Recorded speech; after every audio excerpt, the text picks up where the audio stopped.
கர்த்தருடைய பரிசுநாமத்துக்கு ஸ்தோத்திரம் உண்டாவதாக. என்னுடைய பெயர் ஜே. ஸ்டீபன் என்கிற குமரேசன். நான் ஒரு இந்து குடும்பத்திலே பிறந்து வளர்ந்து இந்துனுடைய பாரம்பரியத்தின்படி மிகவும் அதிகமாக வளர்க்கப்பட்டேன். என் சொந்த ஊர் வேலூர் மாவட்டம் குடியாத்தம். என்னுடைய தகப்பனா பெயர் சி. ஜெயவேல் பிள்ளை, அம்மா பெயர் கஸ்தூரி. என்னோட கூட பிறந்தவர்கள் மொத்தம் 5 பேர், 2 ஆண்கள், 3 பெண் பிள்ளைகள். மொத்தம் என் தாய்க்கு 12 பிள்ளைகள். நான் அதிலே 6வது பிள்ளையாய் ஆண் மகனாக நான் என் தாய்க்கு நான் பிறந்தேன். இப்படியாக குடியாத்தம் அந்த ஊரில் பிறந்து வளர்ந்து இந்து பாரம்பரியத்தின்படி நான் காணப்பட்டேன். அனைத்து பக்தியிலும் மிகவும் அதிகமான பக்தி நான் வளர்க்கப்பட்டேன். என்னுடைய தகப்பனார் ஒரு பிஸ்னஸ் பண்ணி கொண்டிருந்தார். அப்படி என்றால் பேன்சி ஸ்டோர். அதை வைத்து தான் நாங்கள் எங்களுடைய காரியங்களை பார்த்து கொண்டு இருந்தோம். எங்கள் வீட்டிலே 2 கறவை மாடுகள், பால் கறக்கும் மாடுகள் இருந்தது. இப்படியாக நாங்கள் அந்த நாட்களில் சொந்த பெரிய ஒரு மாடி வீட்டில் தான் பிறந்து வளர்ந்து எல்லாம் நாங்கள் வளர்க்கப்பட்டோம். அப்பா எப்படி என்றால், அப்பா ஒரு அப்பாவியான ஒரு மனுஷன். அதே பட்சத்தில் அவர் மிகுந்த குடிக்காரராக இருந்தார். நிறைய கடவுள் பக்தி உள்ளவர். நிறைய கோவில்களுக்கு சென்று நிறைய காரியங்கள் செய்வார். கூழ் ஊற்றுறது, பலி செலுத்துறது, ஆடு வெட்டுறது, கோழி வெட்டுறது, இப்படி என்று வீட்டில் சாப்பாடு இல்லாமல் இருக்கும். ஆனால் சாமிகளுக்கு செய்ய வேண்டியதை கரெக்டாக செய்வார், பக்தியாக செய்வார். எங்களும் அப்படி தான் அவர் அந்த பாதையில் எங்களை கரம் பிடித்து புத்தி சொல்லி ஆலோசனை சொல்லி கொண்டு வந்தார். என் தாய்க்கு நான் 6வது பிள்ளையாக நான் இந்த பூமியிலே பிறந்தேன். மொத்தம் எங்கள் வீட்டில் 12 பேர். அதில் 7 பேர் செத்து போயிட்டாங்க. இப்போ நாங்கள் இருக்கிறது எங்கள் வீட்டுக்கு 5 பேர் தான் இருக்கிறோம். அதில் எனக்கு மூத்தவங்க ஒரு அக்கா சங்கரி, அடுத்து 2வது திருநாகரசு, அடுத்து நான் குமரேசன், 4வது என் தங்கை நவனிதா, 5வது இன்னொரு தங்கை திருமகள்.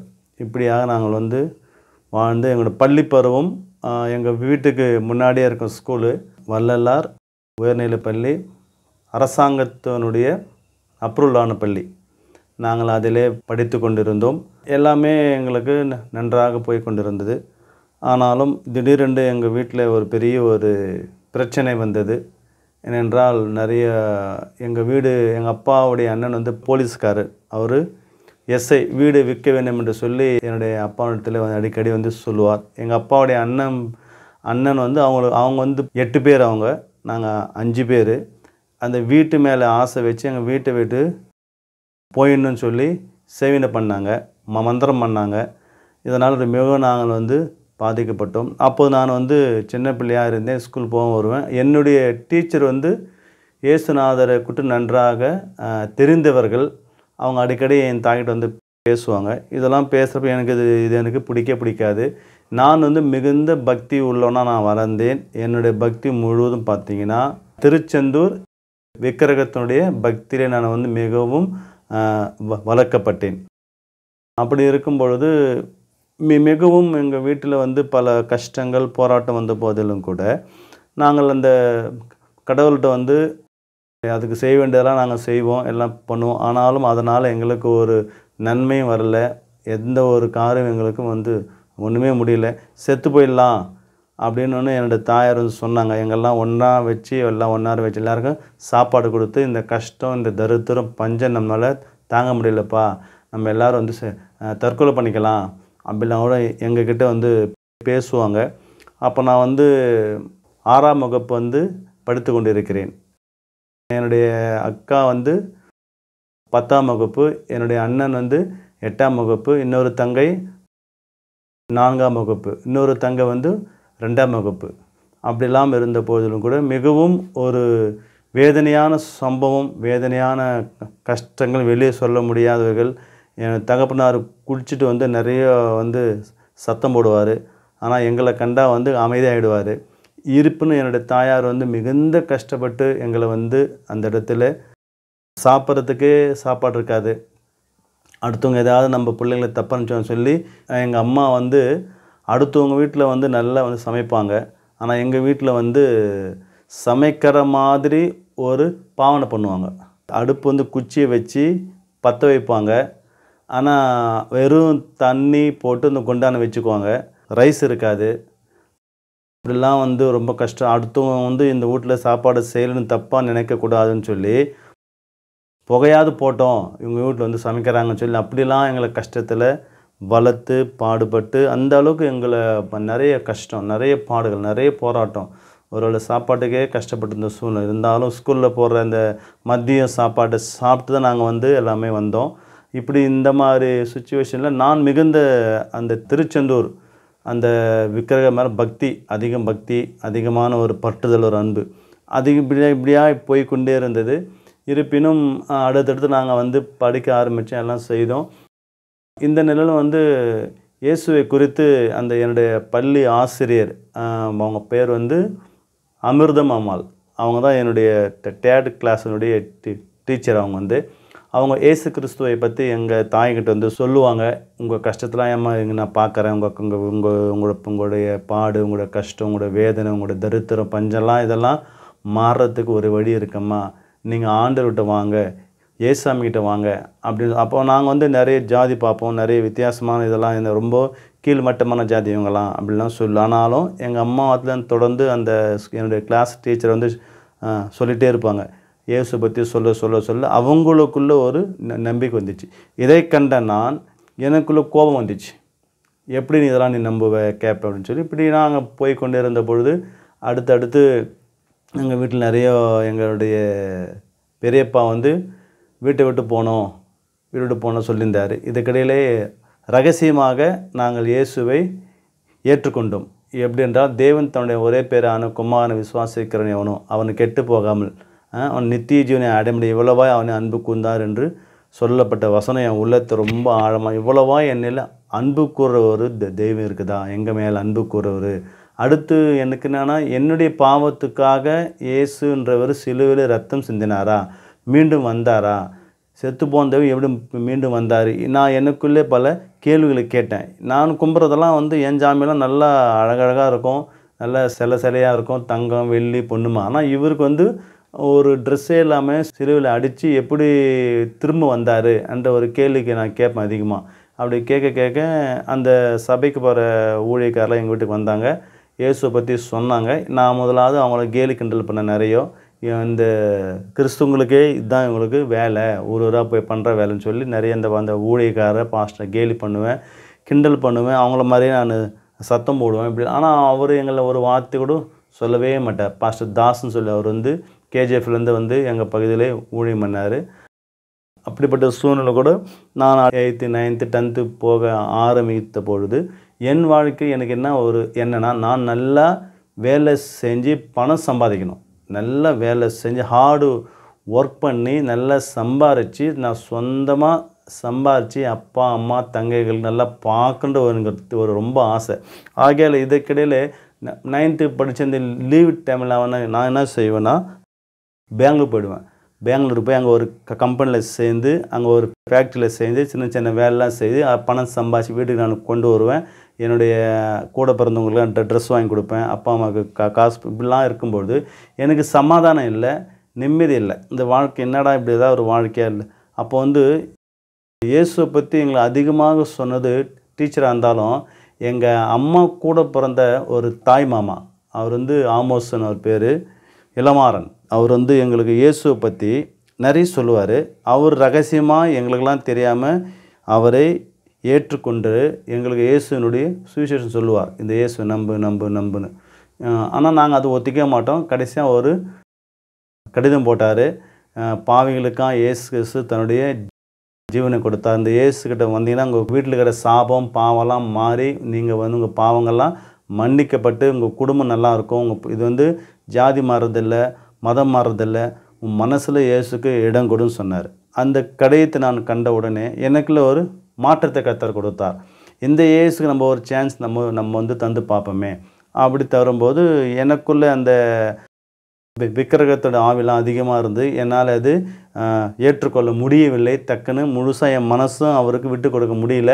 நிறைய பிரச்சனை போராட்டம் அதிகமாக தாங்க முடியாது. வீட்டில் காலை வச்சா சண்டை, வீட்டை விட்டு போயிட்டா எந்த சண்டையுமே கிடையாது. இப்படி நிறைய போராட்டம். பிறகு இயேசுவை பற்றி அதிகமாக சொல்லும்போது அந்த வசனத்துக்கு அந்த வசனம் எங்கள் உள்ளத்தில் குத்தப்பட்டுச்சு. நான் பாவியாக இருக்கிறேன், என் மரணத்துக்கு பிறகு ஒரு வாழ்க்கை இருக்குது, அந்த வாழ்க்கை எப்படி இருந்தால் எப்படி போகலான்ற ஆண்டரை பற்றி சொன்னதுனால அந்த வார்த்தைகளுக்கு நாங்கள் செவி சாய்த்து எங்கள் குறைகளை குற்றங்கள்லாம் வீட்டிலே ஜெபம் பண்ண ஸ்டார்ட் பண்ணோம். நான் அதிகமாக ஜெபம் பண்ண முடியல, எனக்கு நிறைய போராட்டம் இருந்துச்சு. இருந்தாலும் இடையில் நான் அந்த டீச்சர் அம்மாவுடைய காரியங்களாம் நான் கேட்டு விசாரித்து என் உள்ளத்தை நான் முழுசாக இயேசுக்கிட்ட தர முடியல. 50%, 60%. பிறகு தான் ஒரு நாள் அந்த ஒரு ஊழியக்காரங்கிட்ட எங்களுக்கு ஒரு 4 மணி நேரம் எங்களோடு பேசி எங்களோடு ஆண்டை பற்றி சொல்லி எங்களுக்கு ஜெபம் பண்ணார். அவர் ஜெபிக்கையிலே என்கிட்ட ஒரு தீய சக்தி போயிடுச்சு வெளியில்.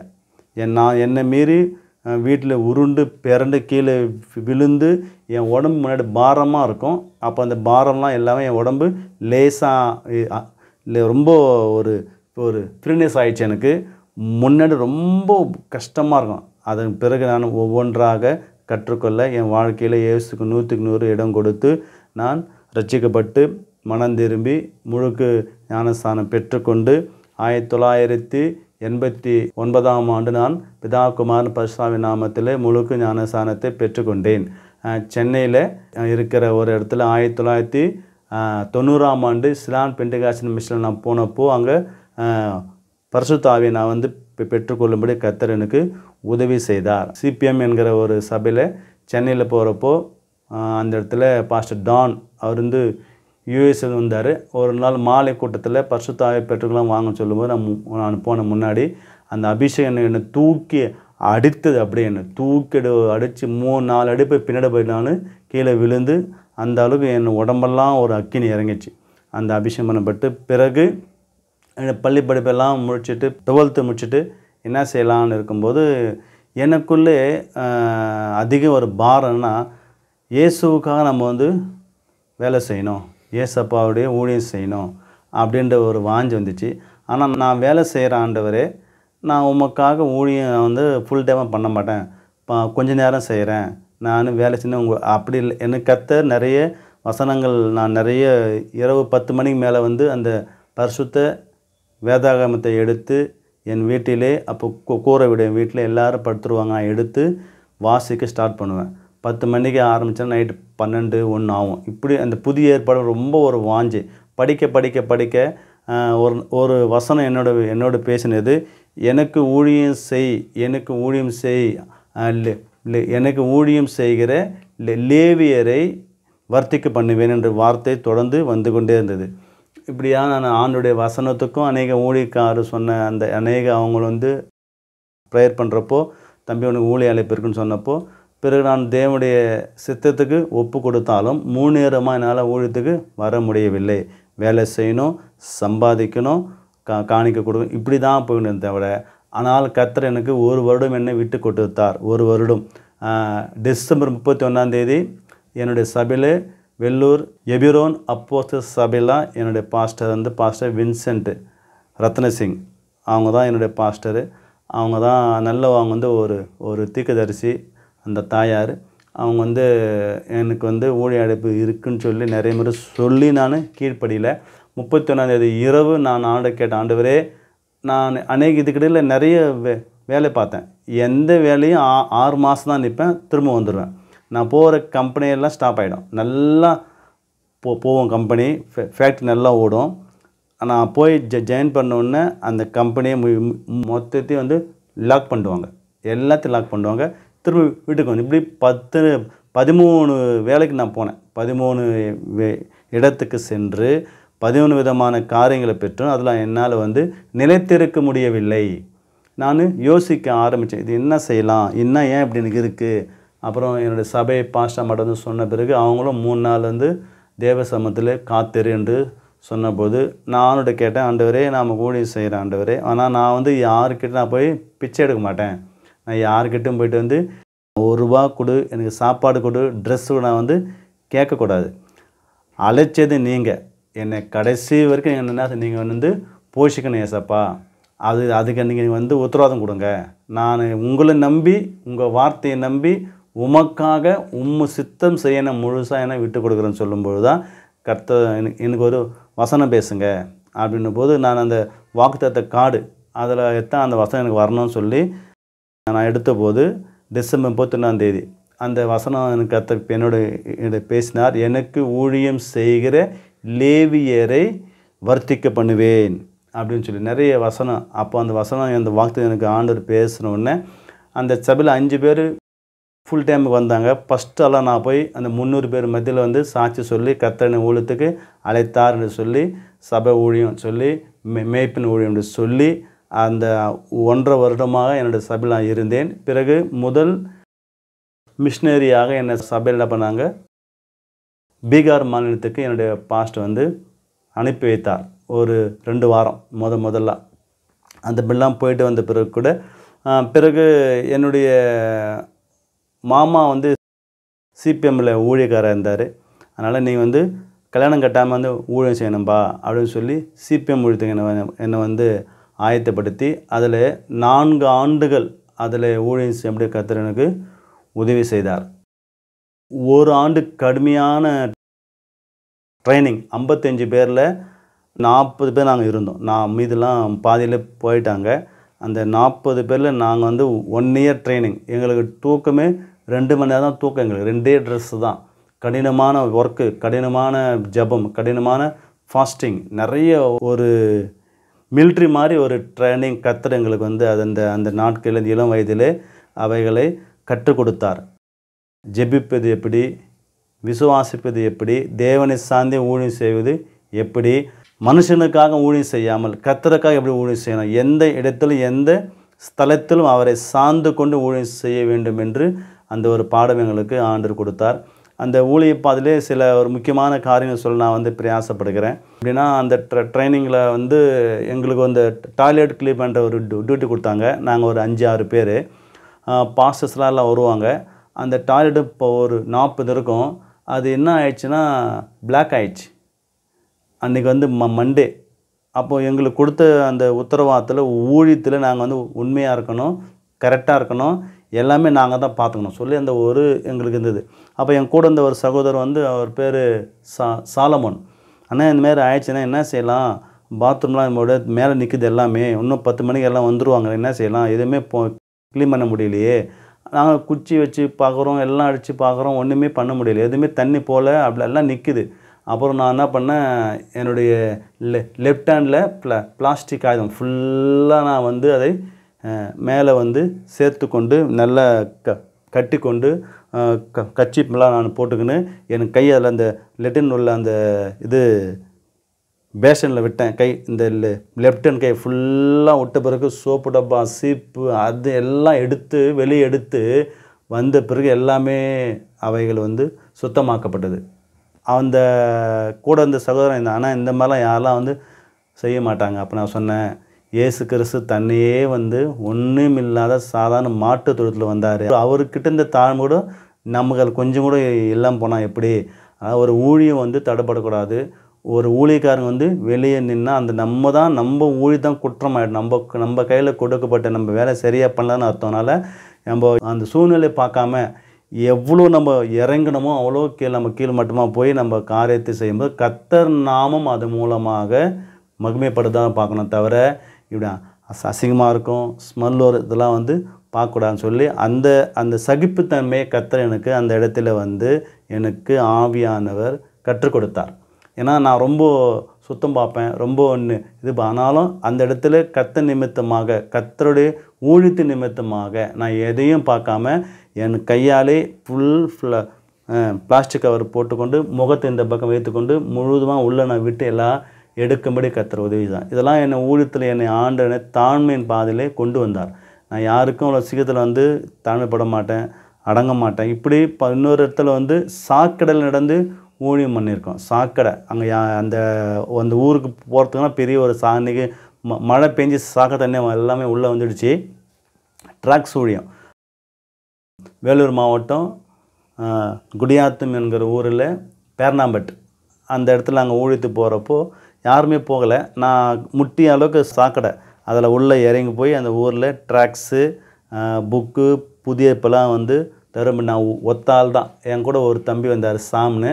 அவர் பாதியிலே வந்துட்டார். என்னால் நாத்தானா என்னால் ஸ்மெல் ரொம்ப இருக்கண்ணா என்னை வந்து தாங்க முடியல. ஆனால் நான் அது எல்லாத்தையும் ஆண்டவரே நான் என் பேர் புகழுக்காக நான் வந்து இல்லை சாமி, உங்களுடைய சுவிசேஷம் அங்கே போகணும், உங்களுடைய வார்த்தை அங்கே போகணும், அதுக்காக உமக்கா எவ்வளோ நான் பாடலாம் படுறதுக்கு ஆயத்தமாகன்னு சொல்லி அந்த முழங்கால் சாக்கில் போய் அதை ஒரு வீட்டில் போய் திரும்ப வாஷ் பண்ணி எல்லாருக்கும் அந்த புக்கு ட்ராக்ஸ்லாம் வந்து தந்துட்டு திரும்ப வரப்போ திரும்ப அதே சாக்கில் வரணும். இப்படி ஒரு இப்படி ஒரு கொஞ்சம் தூரம் இருக்கும் அதில் வரும்படி.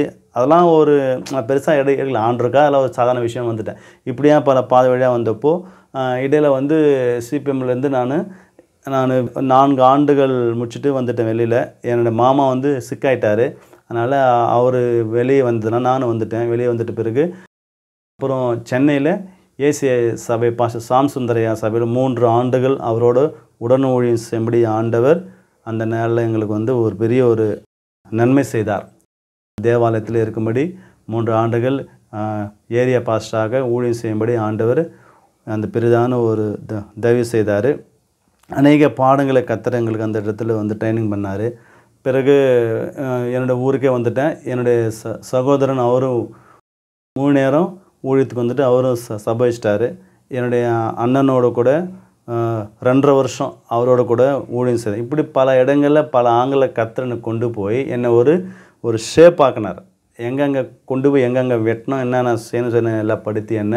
பிறகு நான் ஜோமன் ஆண்டவரே எனக்கு இதுக்கிடையில் நான் வந்து பிலிவர்ட் சர்ச் இந்தியாவில் 3 ஆண்டுகள் திரும்பவும் அந்த பைபிள் காலேஜை படிக்கும்படி கர்த்தர் உதவி செய்தார். தாம்பரம் செங்கல்பட்டில் அந்த ஆண்டு முடிக்கும்படி கர்த்தர் உதவி செய்த பிறகு என்னுடைய திருமணத்துக்காக நான் வந்து ப்ரேயர் பண்ணேன். பல காரியங்கள் உள்ள நபர்கள் வந்தார்கள். ஆனால் என்னுடைய ஏக்கம், என்னுடைய தாகம் என்னவென்றால் கிறிஸ்துவை நேசிக்கிற ஒரு நல்ல ஒரு மகளாக இருக்க வேண்டும். கர்த்தருக்கென்று ஊழியம் செய்ய வேண்டும். தியாகத்தோடு இருக்க வேண்டும். அதே மாதிரி பணம், பொருள், இனம், ஜாதி பார்த்து எனக்கு அது முக்கியப்படுத்தலை.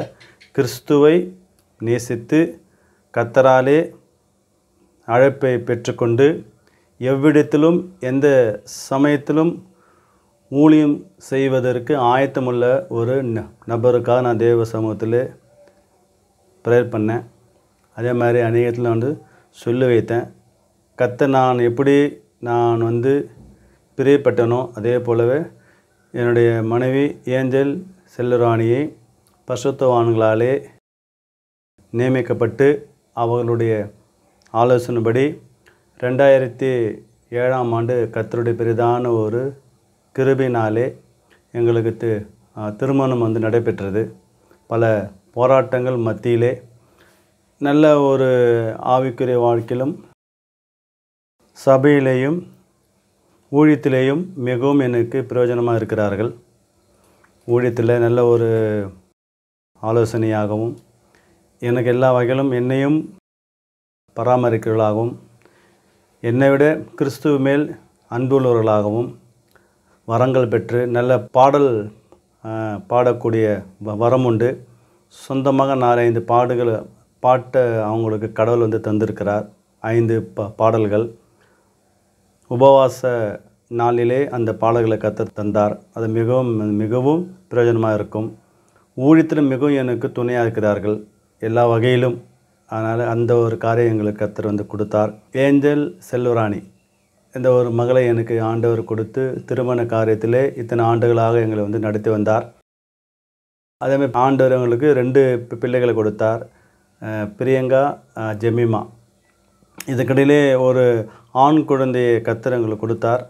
அந்த ஆண் குழந்தை வந்து அவைகள் முழு பிள்ளையாக 10 மாதம் ஆகி நான் அந்த சமயத்தில் ஊரில் இல்லாதனால அவங்களுக்கு திடீரென்று பிரசவ வந்து அந்த ஆண் குழந்தை மரித்து விட்டது. மரித்து குழந்தை தானாக வந்து டெலிவரி ஆகும்படி கர்த்தர் உதவி செய்தார். அவங்கள காப்பாற்றின பெரிய விஷயம்.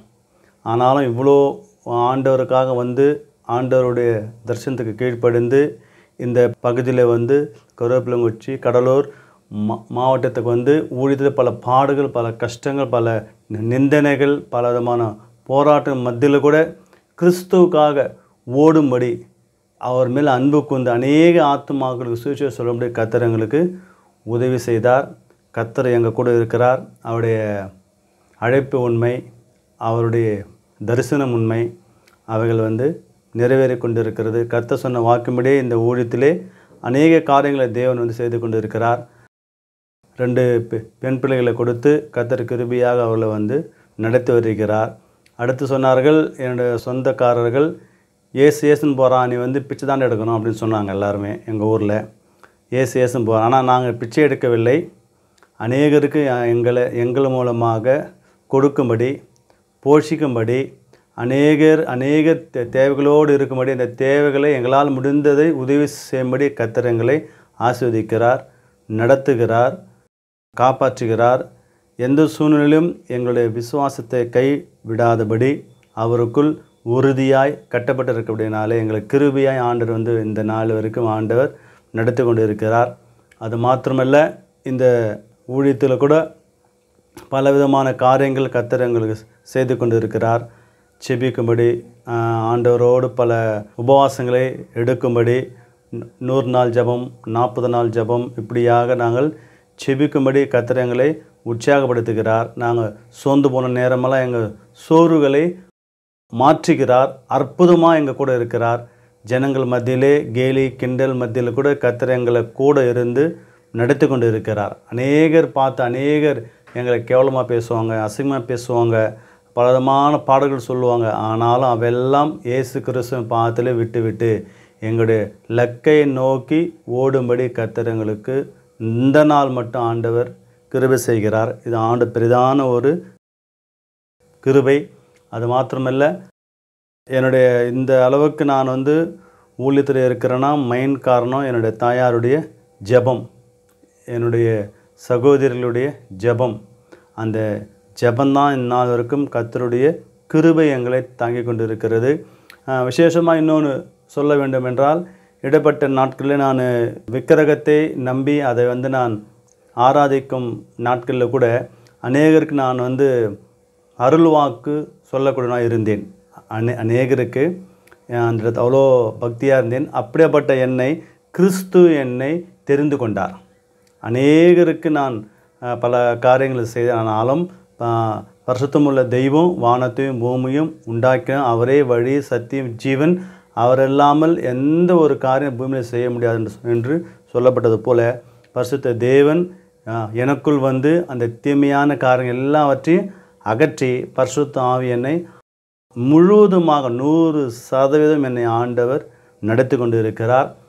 ஒரு இந்து பாரம்பரியமான அந்த ஃபேமிலியிலே பிறந்து வளர்ந்து அவைகளாலே போதிக்கப்பட்டு அவைகளும்படி நடந்த என்னை இயேசு கிறிஸ்து மரித்து 3ஆவது நாளே உயிரோடு வந்த தெய்வம் சாமி எனக்குள் வந்தபடினாலே நான் இன்றைக்கு ஜீவனோடு இருக்கிறேன். ஒரே ஒரு சாட்சி நான் சொல்ல பிரயாசப்படுகிறேன். பெங்களூர் பட்டணத்திலே நான் வேலை செய்யும் பொழுது அதிகாலையிலே மெஜிஸ்டிக் என்ற நான் அந்த சர்க்கிளில் இருந்தேன். அப்போ பின்னாடி அந்த மாநிலத்தினுடைய பஸ்ஸு வேகமாக வந்து என் வண்டி மேலே அடித்ததுனாலே நான் மேலே போய் கீழே விழுந்தபோது இயேசுவேன்னு சொன்னேன். எனக்கு ஒரு அடிக்கூட படலை. கர்த்தர் என்னை வந்து காப்பாற்றினார். ஏன்னா அவருடைய வேலையை செய்வதற்கு, அவருடைய ஊழியம் நான் பண்ணுவதற்கு, அவர் நாமத்தை எந்த இடத்திலும் மகிமைப்படுத்துவதற்கு இயேசுவேன்னு கூப்பிட்டேன். என் வண்டி தூள்தலாக போயிடுச்சு. என்னுடைய சரீரத்தில் உடம்புல ஒரு சின்ன அடி கூட படாதபடி இயேசு சாமி என்னை பாதுகாத்தார். ஏனென்றால் ஆண்டோடைய வசனம் இப்படியாய் சொல்லப்பட்டிருக்கிறது, பக்தி உள்ளவனை தமக்கன்று இயேசு தெரிந்து கொள்கிறார் என்ற வேத வசனத்தின்படி நான் பக்தியாக இருந்த அந்த நாட்களிலே அவர் என் மேல் அன்பு கூர்ந்து நான் இன்று அந்த பூசாரியாக காணப்பட்டு அருள்வாக்கு சொல்லி கொண்ட என்னை பக்தி உள்ளவனாய் எப்படி ஒரு சதையும் நகமும் இருக்குமா போல நான் அப்படியா அந்த ஆவிகளோடு இருந்தேன். ஆனால் கர்த்தர் என்னை கிருபையாய் மீட்டெடுத்து அந்த ஆபத்தில் என்னை கொல்ல வந்தார்கள்.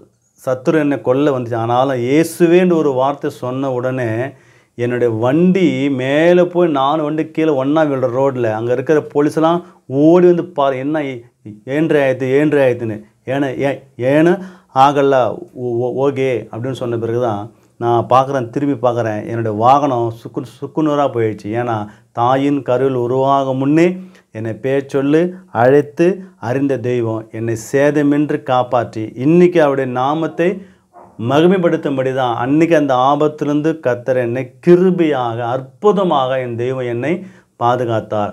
எவ்வளோ பேர் அன்புள்ள தெய்வம், எவ்வளோ பேர் அதிசயமான தெய்வம். அவருடைய வேலை செய்வதற்கு எந்த விதத்திலும் தகுதியில்லாத என்னை, எந்த விதத்திலும் நான் எதிலுமே நான் அவருக்கு முன்பாக தகுதியில்லாத என்னை தகுதிப்படுத்தி எல்லா ஜீவன் சுகம் பலன் கொடுத்து கட்டுகள் சாபங்கள் இந்த என்னை எல்லாவற்றையும் விலக்கி இயேசு சாமி என்னை கிருபையாக ரட்சித்து அவருக்குள்ளாக நான் ஞானஸ்தானம் பெற்று பரிசுத்தம் பெற்றுக்கொண்டு தேவனுடைய வசனங்களை கற்றுக்கொண்டு வேதாகம கல்லூரியில் சென்று கர்த்தர் என்னை பயிற்றுவித்தார்.